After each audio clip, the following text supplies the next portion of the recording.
ಇವತ್ತು ತುಮಕೂರು ಕಡೆನೇ ಹೋಗ್ಬೇಕಲ್ವಾ ಅಂತ ಹೇಳ್ಬಿಟ್ಟು ಬೆಳಿಗ್ಗೆನೆ ಬೇಗ ಎದ್ದು ರೆಡಿ ಆಗ್ಬಿಟ್ಟು ತುಮಕೂರು ಕಡೆ ಬಸ್ ಸ್ಟ್ಯಾಂಡ್ ಕಡೆ ಮಳೆಗಳು ಬಂದಿರೋ ಕಾರಣಕ್ಕೆ ನೇಚರ್ ಅಂತೂ ಸಖತ್ತಾಗಿದೆ. ನೇಚರ್ನ ಎಂಜಾಯ್ ಮಾಡ್ತಾ ನಾನು ತುಮಕೂರು ಕಡೆ ಬಂದೆ. ಇನ್ನು ತುಮಕೂರಿಗೆ ಬಂದಿದ್ದೇ ತಡ ಮಳೆನೂ ಬಂದ್ಬಿಡ್ತು ಗುರು, ನನ್ನ ಜೊತೆಗೆ ಬಂದ್ಬಿಡ್ತು.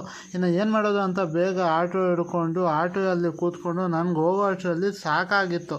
ತಿರ್ಗಾ ನೋಡಿದ್ರೆ ನನ್ನ ಬ್ಯಾಗು ನೆಂದೋಗೈತೆ, ನಾನು ನೆಂದೋಗೈತೆ, ನನಗೆ ಗೊತ್ತೇ ಆಗಿಲ್ಲ. ಓಡಿ ಸಾಕಾಗಿತ್ತು. ಅದಕ್ಕೆ ನಾನು ಆಟೋಲ್ಲಿ ಕೂತ್ಕೊಂಡು ತುಂಬ ರಿಲ್ಯಾಕ್ಸ್ ಮಾಡ್ಕೊಂಡೆ.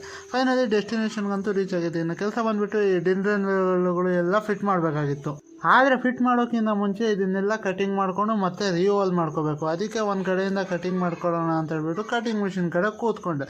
ನೀವು ಯಾರ್ಯಾರೆಲ್ಲ ಕಟಿಂಗ್ ಮಿಷಿನ್ನ ಯೂಸ್ ಮಾಡ್ತೀರೋ ಸ್ವಲ್ಪ ಹುಷಾರಾಗಿ ಯೂಸ್ ಮಾಡಿ, ಇಲ್ಲಾಂದರೆ ಸ್ವಲ್ಪ ಯಾಮಾರಿದ್ರೆ ಹೊಲ್ಟೋಗ್ತದ್ದು.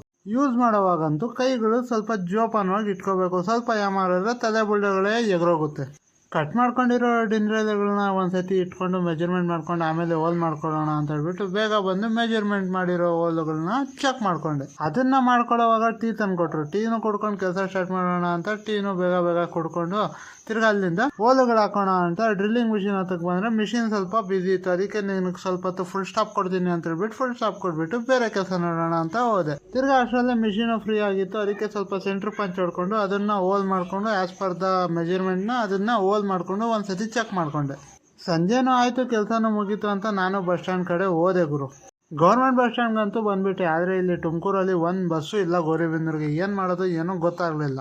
ಅದಕ್ಕೆ ನಾನು ಇನ್ನೇನು ಮಾಡೋಣ ಅಂತ ಹೇಳ್ಬಿಟ್ಟು ಪ್ರೈವೇಟ್ ಬಸ್ ಸ್ಟ್ಯಾಂಡಲ್ಲಾದರೂ ಯಾವುದಾದ್ರೂ ಇರುತ್ತೆ ಅಂತ ಹೋದರೆ ಅಲ್ಲೂ ನಂದು ಗಾಡಿ ನಸೀಬಾಗೋಗಿತ್ತು. ಅಂತೂ ಇಂತೂ ಸ್ವಲ್ಪ ಹೊತ್ತು ಕಾದಿದ್ದಕ್ಕೆ ಬಸ್ ಬಂತು ಅಂದರೆ ಆ ಬಸ್ಸವರು ಗುಡ್ ನ್ಯೂಸ್ ಕೊಟ್ಬಿಟ್ರು, ಬೈರನಹಳ್ಳಿ ಲಾಸ್ಟ್ ಸ್ಟಾಪು ಅಂತ.